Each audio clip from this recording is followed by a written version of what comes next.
Buenos días. Vamos a iniciar la unidad 1 de la materia Álgebra y Geometría Analítica, UTN-FRC. La primera unidad es números complejos. Como ustedes saben, de la secundaria todos estudiaron números naturales, que son los que iniciamos a comprender en la niñez. Luego sumados los negativos, cuando le agregamos a los números naturales negativos, formamos el conjunto de números enteros. Luego aprenden en la primaria fracciones, entonces números enteros más fraccionarios conforman el conjunto de números racionales. Luego ya en la secundaria les enseñan que existen números irracionales, ¿sí? Como la raíz cuadrada de 2. Y entonces, que ustedes saben, bueno, son números que no pueden ser escritos como una fracción. Entonces, este conjunto de racionales más irracionales forma los números reales. Y aquí viene nuestro aporte. Algunos lo vieron en la secundaria, otros no. Y es que a veces necesitamos de otro conjunto llamado conjunto de números imaginarios. Entonces, reales más números imaginarios forman el conjunto de números complejos. De todo esto podemos charlar un poquito más en la clase en directo. Recuerden que esto es un resumen como material apoyo de la materia, pero que en la clase en directo podemos profundizar cada tema.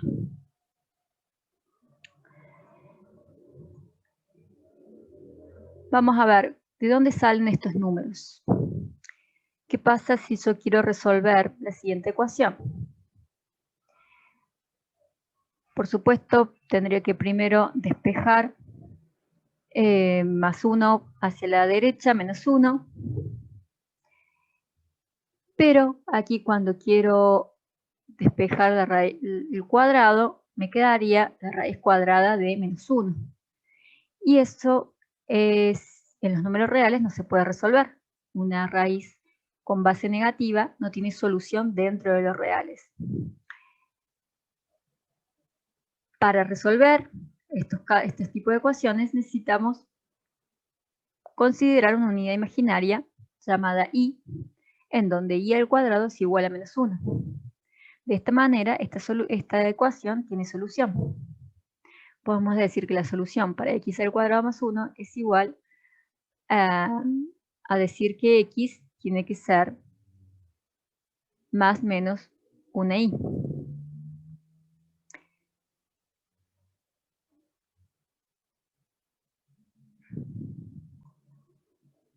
Como ya saben, una ecuación cuadrática tiene dos resultados, dos posibles soluciones respecto a x.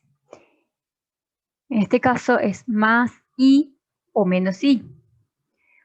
Cualquier número real elevado al cuadrado es positivo. Es decir, más 1 al cuadrado es 1 y menos 1 al cuadrado es 1 también. Pero y al cuadrado es menos 1. Por lo tanto, soluciona esta ecuación. Esta unidad imaginaria, que fue creada precisamente para solucionar este tipo de ecuaciones matemáticas, puede graficarse utilizando otro eje. Hasta los números reales graficábamos todos los puntos del conjunto numérico dentro de un eje de los reales. Pero cuando comenzamos a necesitar números fuera de los reales, necesitamos otro eje para poder representarlos. ¿Sí? Este eje se denomina eje imaginario. Y, por ejemplo, 1i sería, este se puede representar como un vector, este vector i. Ya vamos a hablar más del caso en clase. Veamos este otro caso, un poquito más complicado, la ecuación, pero es exactamente lo mismo. x al cuadrado menos 10x igual a menos 40. Para poder resolver esta ecuación necesitamos aplicar el método de completar cuadrados. ¿Qué vamos a hacer? Observamos que si pudiésemos agregar a la izquierda el 25, sería un trinomio cuadrado perfecto. Pero si sumamos en el miembro izquierdo este término 25, para mantener la igualdad debemos sumarlo también a la derecha de la igualdad. De esta manera se mantiene la ecuación. Ahora, este trinomio cuadrado perfecto bien puede escribirse como el cuadrado de un binomio. ¿Sí? Si recuerdan, x menos 5 todo elevado al cuadrado es el cuadrado del primero menos el doble producto del primero por el segundo más el cuadrado del segundo. ¿Sí? Queda muy bien. A la derecha podemos hacer menos 40 más 25 menos 15. Seguimos resolviendo. Aquí separamos el menos 15 como que es igual a menos 1 por 15. Y entonces, cuando resolvemos, vemos que x, despejamos x, es 5 más menos raíz de menos 1, raíz de 15. Este tipo de ecuaciones, ustedes, posiblemente muchos de ustedes lo hayan resuelto en la secundaria con la fórmula de Bhaskara. Lo cual es válido también en la universidad, por supuesto. Ahora estamos haciéndolo, aplicando este método que les va a ser importante aprender en esta materia, para poder resolver más adelante en geometría. ¿Qué pasaba en el secundario cuando les daba Bhaskara un número negativo dentro de la raíz? Decían no tiene solución. En realidad no tiene solución dentro de los reales, pero dentro de los números complejos sí. Como sabemos por definición que i al cuadrado es igual a menos 1, entonces la raíz de menos 1 es igual a i. Por lo tanto, en este caso, x es 5 más menos raíz de 15i. Tenemos las dos soluciones provenientes de la ecuación cuadrática. x1, 5 más raíz 15i, x2 igual a 5 menos raíz 15i. A esta solución, este tipo de, si ven, las dos soluciones son casi iguales, se diferencia en tener diferente signo en el término perteneciente al término imaginario, en una vez es positivo, una vez es negativo. Este tipo de complejo se llama números complejos conjugados. Acá tenemos la ecuación de Bhaskara, que posiblemente hayan utilizado en la secundaria, y observan que, bueno, siempre se da este tipo cuando la raíz de esta fórmula me da negativo, es decir, menor que 0, tenemos que el resultado va a ser dos complejos conjugados.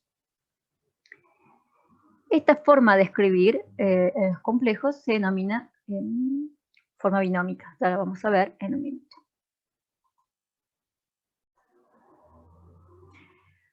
Las operaciones de números complejos las vamos a ver por ahora en forma binómica y en forma cartesiana. Tenemos la suma en forma binómica. Queremos sumar z1 más z2. ¿Qué haríamos? Lo más intuitivo, justamente.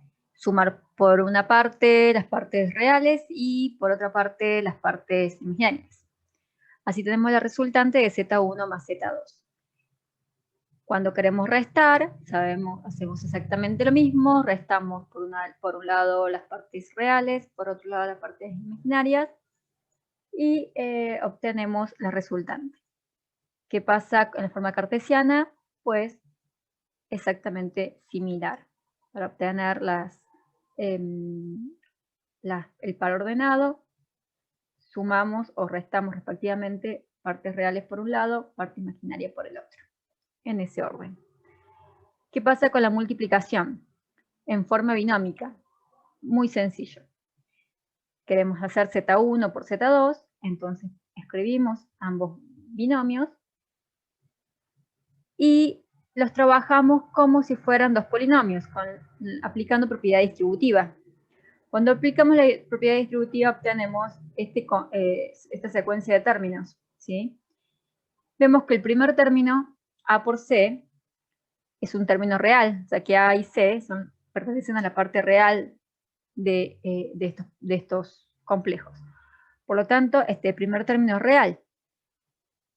El segundo y el tercer término están multiplicados por I. Por lo tanto, el segundo y el tercero son términos imaginarios. El cuarto término está multiplicado por I al cuadrado.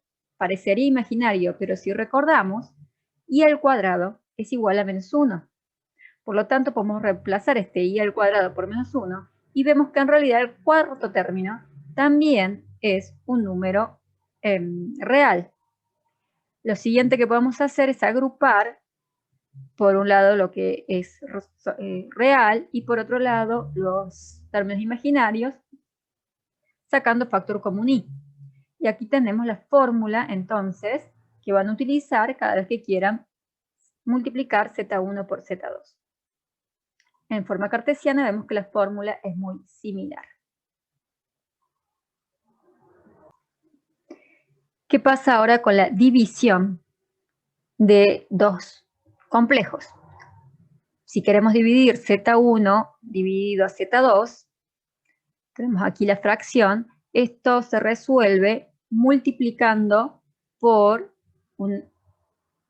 el numerador y el denominador por el conjugado del denominador. En este caso, Z2. El denominador es Z2 y el conjugado, entonces, es Z2. Se escribe Z2 barra para identificar que se trata del conjugado de Z2. ¿Qué es esto? Significa que voy a multiplicar el numerador y denominador por el mismo número que tengo de denominador, o sea, de Z2, el mismo número complejo, cambiándole el signo, es decir, utilizando el signo opuesto en el término imaginario. Una vez que hicimos esto, vamos a multiplicar los dos polinomios que nos quedaron arriba en el numerador y los dos números complejos que quedaron en el denominador. Multiplicamos, como vimos recién en multiplicación, así que podemos aplicar la propiedad distributiva. También aplicamos el hecho de que I al cuadrado es igual a menos 1, y separamos por un lado las partes reales, los términos reales, completas, y por otro lado los términos imaginarios, quedando esta solución, ¿sí? Que es la fórmula que pueden utilizar para encontrar la forma resultante de hacer Z1, Z2, ¿sí? Bien. En la división en forma cartesiana también tienen una fórmula similar, ¿sí? Como verán. Ejemplos podemos ver en clase y también lo van a ver en el práctico.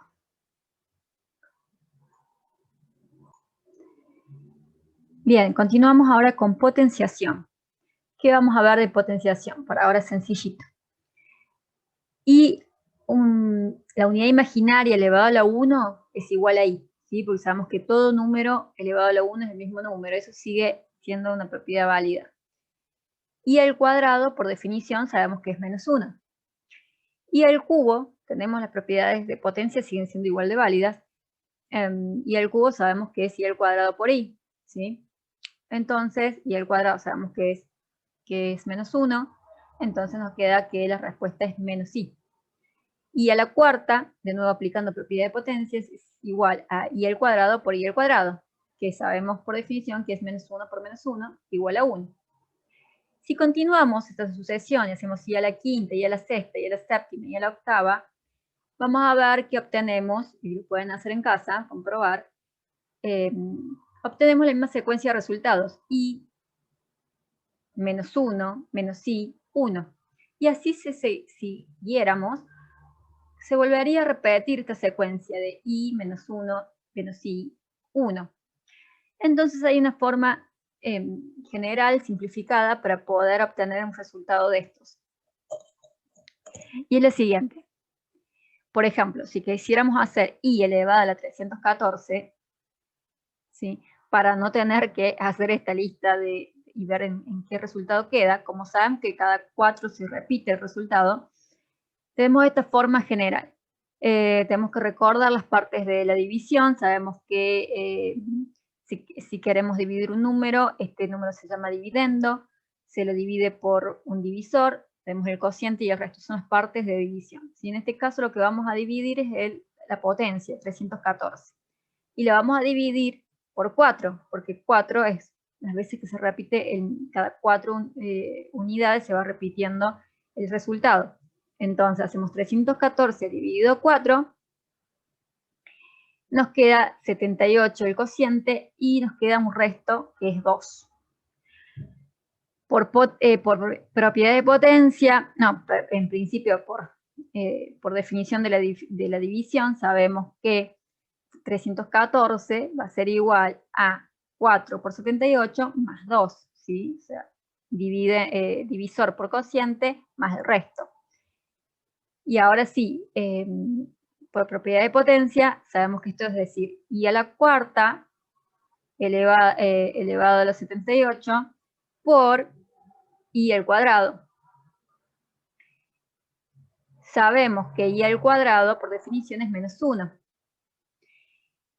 Sabemos que i a la cuarta, ya lo vimos, lo comprobamos, es 1. Por lo tanto, nos queda 1 a la 78. Y 1 elevado a lo que sea, sabemos que es 1. Por lo tanto, el resultado final es menos 1.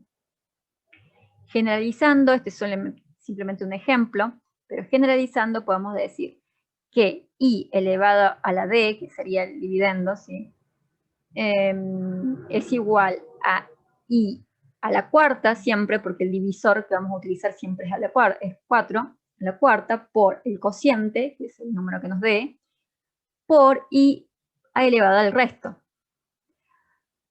I a la cuarta sabemos que es 1, por lo tanto esto directamente lo podemos reemplazar por 1, elevado al cociente, pero cualquier 1 elevado a cualquier número que nos dé el cociente va a seguir siendo 1.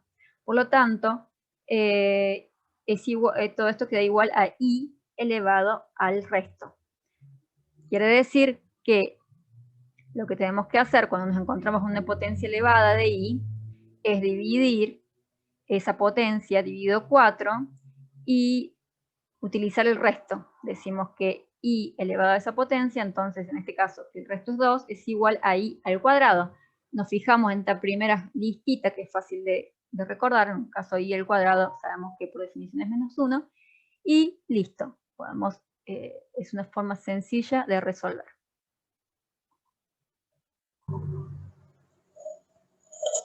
Ahora vamos a aclarar algunas definiciones. Dado un complejo llamado Z igual a A más BI, tenemos lo que se llama complejo conjugado, que ya mencionamos. El complejo conjugado se identifica con el símbolo Z barra. Y es el mismo complejo Z cambiando el signo, es decir, colocando el signo opuesto al término imaginario. Luego existe lo que llamamos complejo opuesto. Esto se identifica como menos Z, y en ese caso hay que cambiar el signo a ambos términos, tanto la parte real como la parte imaginaria. Luego existe lo que se llama complejo inverso. El símbolo es Z a la menos 1. Esto sería igual a hacer 1 dividido a Z, 1 sobre Z. Esto es un cociente, por lo tanto deberíamos resolverlo como ya dijimos se resolvían los cocientes o la división en números complejos en forma binómica. ¿Qué se hacía? Se multiplicaba numerador y denominador por el conjugado, ¿sí? Haciendo esto y haciendo la distributiva, ¿qué obtenemos? Obtenemos que la inversa de Z, entonces, termina siendo el conjugado como numerador y el denominador es la suma de la parte real elevada al cuadrado y la parte el coeficiente de la parte imaginaria elevado al cuadrado. Bien. Vamos a ver, como dijimos, los números complejos se pueden graficar utilizando en un sistema de coordenadas, utilizando el eje X como eje de los reales y el eje Y como el eje de los números imaginarios, la parte imaginaria. Entonces, si ponemos un ejemplo práctico, z igual a 0,5 más i, entonces, si este es z, el conjugado de z va a ser 0,5 menos i, dado que colocamos el signo opuesto a la parte imaginaria. Lo vemos aquí graficado en verde y vemos que este vector es simétrico respecto a el eje real. Si buscamos el opuesto de z, va a ser menos 0,5 menos i, que sería este vector fucsia. Vemos que este vector es simétrico respecto de z, respecto a el origen del sistema de coordenadas. Si calculamos el conjugado de z, hacemos los cálculos con esta formulita y vemos que el conjugado es el inverso, el conjugado ya lo sacamos. El inverso con esta formulita vemos que el inverso es 0,4 menos 0,8i. El inverso es este pequeño vector violeta. Y vemos que el inverso tiene la misma dirección que el conjugado. Y claramente lo vemos aquí en el desarrollo de la fórmula, ya que el inverso es el conjugado simplemente dividido por esto que es un número real. Por lo tanto, es el mismo vector con una longitud diferente.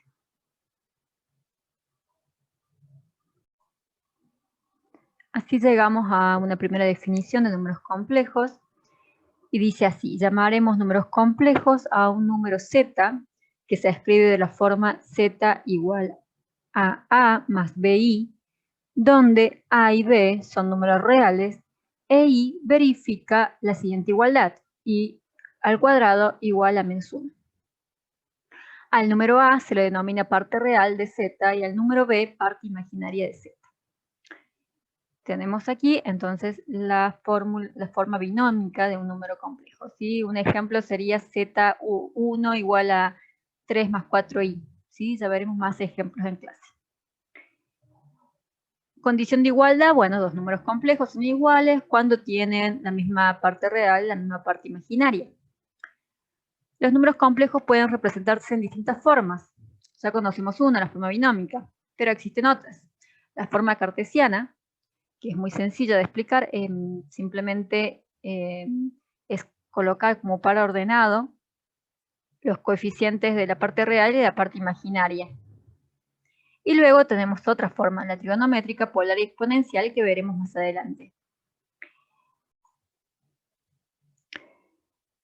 Los números complejos se pueden representar en el sistema de coordenadas x, y, utilizando el eje x para representar los números reales y el eje y para representar los números imaginarios. Entonces, en este ejemplo, el complejo z, que tiene como parte real al número real a y como coeficiente la parte imaginaria el número real b, puede graficarse como un vector o como un punto. En el caso de un vector tenemos que, si trazamos una perpendicular desde el extremo hasta el eje de los reales, se forma un triángulo rectángulo. La longitud de dicho vector sería la hipotenusa del triángulo y sería el módulo de este complejo z, que frecuentemente se denomina ρ. A su vez, el lado adyacente sería el segmento entre el origen, que se forma entre el origen de coordenadas y el valor de a. Y el lado opuesto sería el segmento entre el origen del sistema de coordenadas y el valor de b. Teniendo en cuenta este triángulo, en donde queda definido este vector por la longitud de ρ y por el ángulo φ, entonces podemos calcular esa longitud, es decir, ese módulo, por simplemente Pitágoras, sabiendo que la hipotenusa de un triángulo rectángulo es igual a la sumatoria del cuadrado de los catetos, que en este caso serían A y B. Así obtenemos el módulo de Z.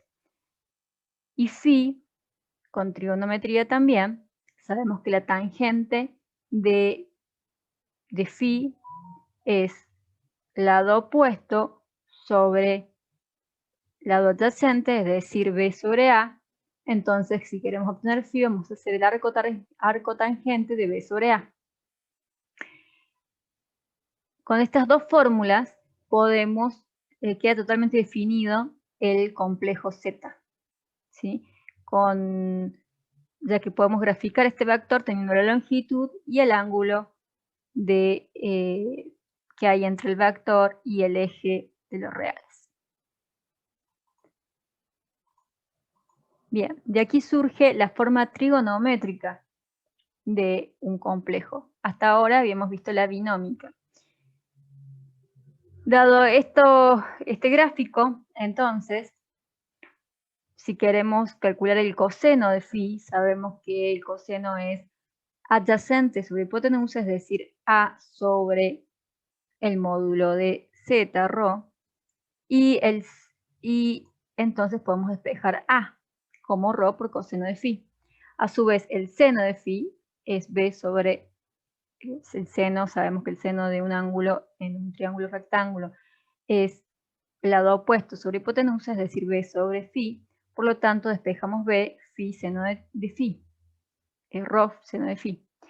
Entonces reemplazamos tanto A y B en la forma binómica y luego reorganizamos un poquito las cosas y tenemos que Z puede expresarse como ρ por coseno de φ más I seno de φ. Esta es la forma trigonométrica de este número complejo en forma binómica.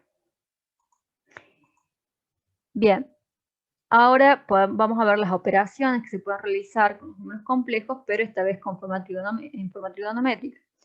La igualdad de complejos resulta que Z1 va a ser igual a Z2 siempre y cuando sus módulos sean iguales y sus ángulos, o sea, el ángulo que forman con el eje de los reales, sean iguales o equivalentes, es decir, que alfa tiene que ser igual a W o bien alfa debe ser igual a W más 2pi por K. Esto 2pi sabemos que es 360 grados y K son números enteros, es decir, que va a ser alfa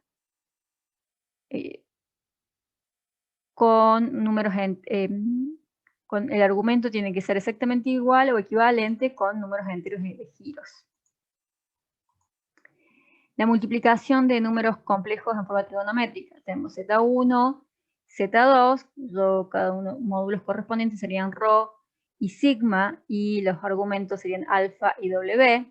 Entonces tenemos que Z1 por Z2 sería en principio multiplicar uno por el otro y aplicar distributiva.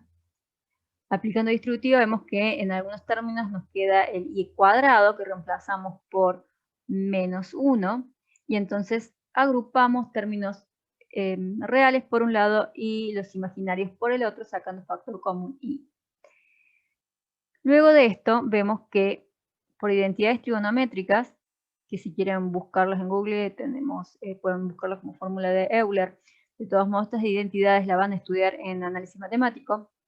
Tenemos que se surge esta igualdad, lo que queda entre paréntesis, en el primer paréntesis es igual al coseno de alfa más W, y el segundo paréntesis, que es la parte imaginaria, nos queda que es igual a seno de alfa más W. Perdón, alfa más omega. Bien. Z1 por Z2, entonces es igual a el producto de los módulos por, y abrimos paréntesis, el coseno de la sumatoria de los argumentos, en este caso alfa y omega, más i por el seno de la suma de los argumentos.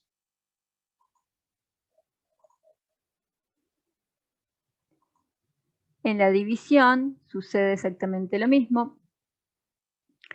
Vamos a dividir Z1 y Z2, que tienen como módulos respectivos ρ y φ y argumentos alfa y omega.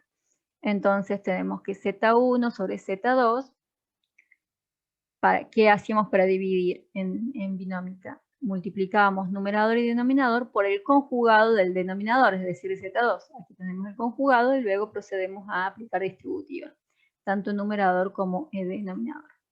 Cuando aplicamos distributiva y luego recordando que el cuadrado es menos 1, agrupamos los parte real por un lado, la parte imaginaria por el otro y le sacamos factor común i.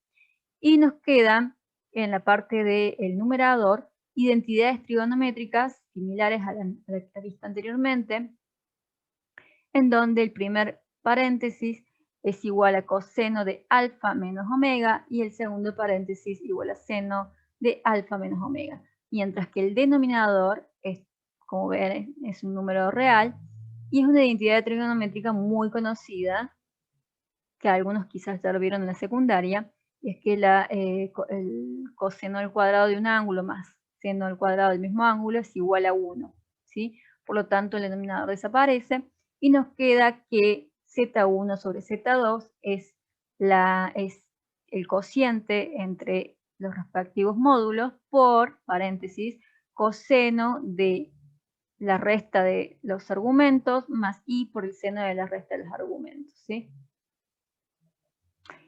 Bien, continuamos, rapidito. Esto lo tienen que ver detenidamente del apunte o del PDF que les envío. Luego, potenciación.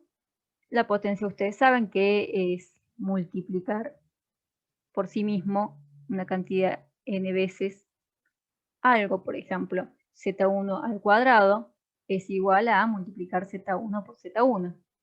Como ya sabemos multiplicar, podemos decir, sabemos la fórmula que corresponde, esto sería igual a ρ por coseno de alfa más i por seno de alfa más alfa.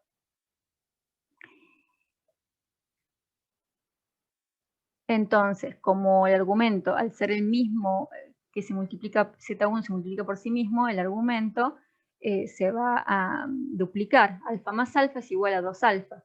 Y el módulo, al multiplicarse por sí mismo, se puede elevar al cuadrado.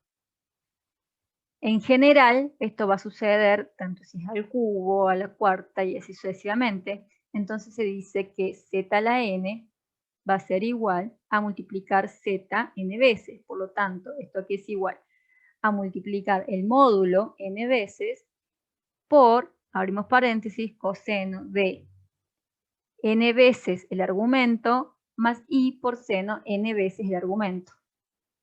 ¿Sí? Cerramos paréntesis. Esta fórmula, finalmente, es la que nos queda para resolver los ejercicios en el práctico. Radicación.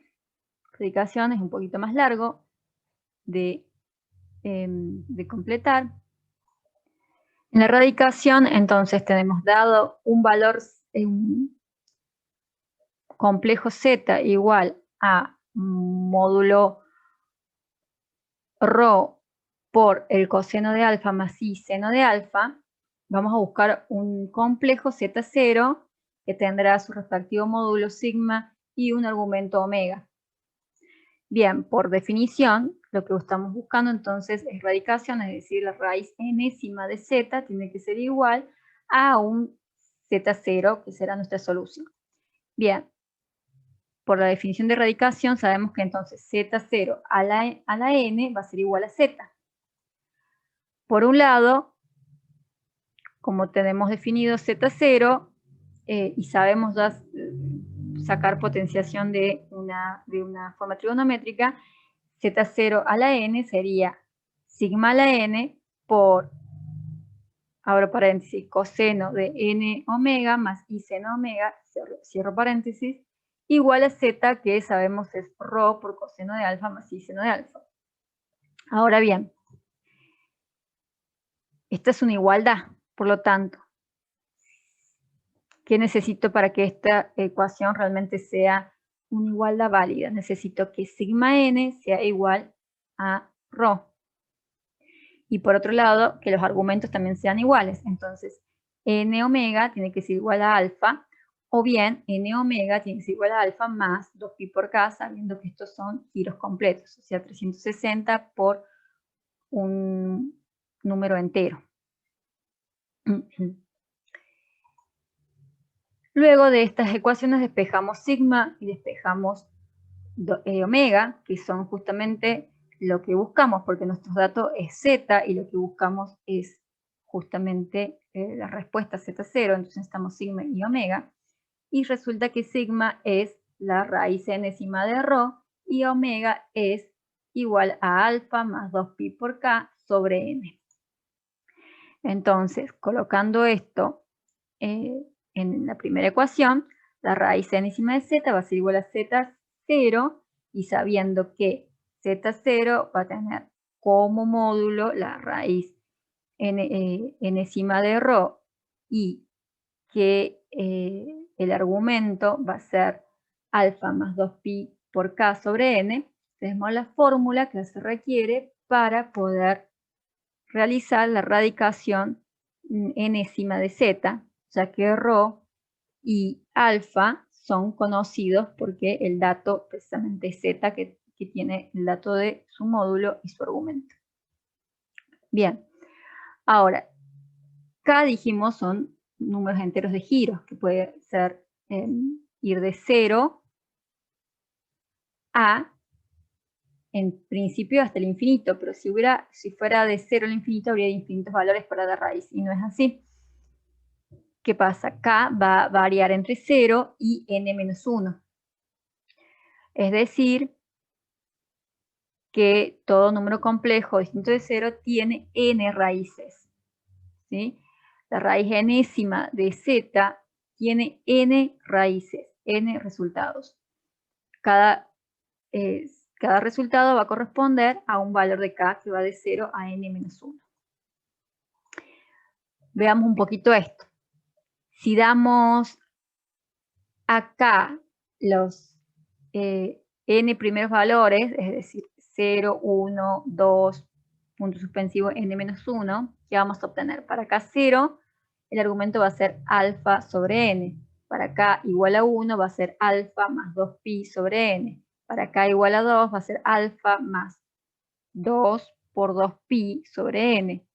Para acá igual a n-1 va a ser alfa más n-1, ¿sí?, por 2pi, multiplicado por 2pi, sobre n. Bien, ahora, ¿qué pasaría si yo siguiera esto y no parara en n-1, sino que continuara para n más 1, n más 2? Resulta que los resultados comenzarían a ser iguales, comenzaría a repetirse, ¿sí? Vemos el caso, si utilizara n, ¿qué pasaría? Si hacemos que k valga n, el argumento sería alfa más n por 2pi, y si separamos el denominador sería esto igual a alfa sobre n más n 2pi sobre n.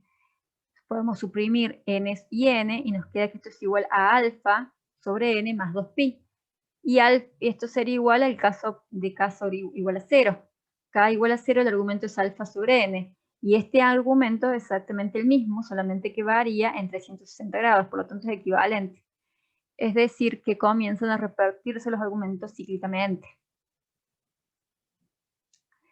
Esto da lugar, y lo vamos a ver en clase, y está en el apunte, da lugar en que en definitiva, para un complejo Z, la raíz enésima tiene n resultados, y cuando se grafican estos n resultados en un sistema de coordenadas x, y donde x son los reales y los imaginarios, vamos a tener n vectores de los n resultados. Y si unimos los extremos, vamos a obtener un polígono regular.